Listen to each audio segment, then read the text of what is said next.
Yet again, another take no debate, yet again, another crack at working people who are trying to fight for their conditions and the safety of our rail network.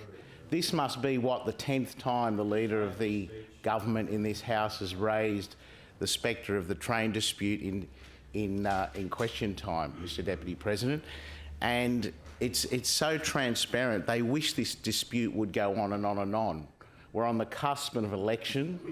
We're on the cusp of election where scandal after scandal, a beleaguered government in the death throes, who can't put policy together, introducing new tax policy on the eve of an election. They need a distraction badly, and they know it, and they think this is the silver bullet.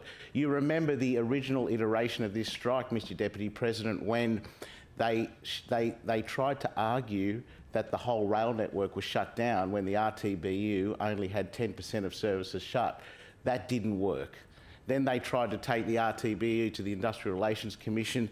The RTBU actually pulled back from the action, so we had full services running.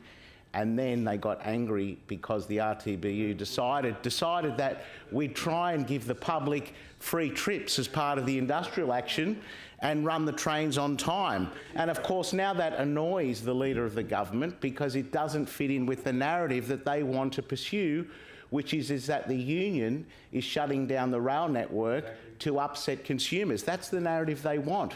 And of course, now that the union has gone into the Fair Work Commission and applied for what is known as protected industrial action, that is, they've balloted all their members and said, do you want to go on strike and use the shutting down of the Opal card readers as a legitimate action? And the answer was democratically elected yes in the Fair Work Commission. And the government, the Leader of the government, tries to come in here and say, if you do this and this is unprotected industrial action, we will go after you. Well, those workers will not be intimidated. The New South Wales public won't fall for the con that the government's trying to perpetrate to get themselves off the hook on the eve of an election that they know they're in the gun for. It's very simple. If you're really serious about resolving the dispute, fix the safety issues on the new intercity fleet.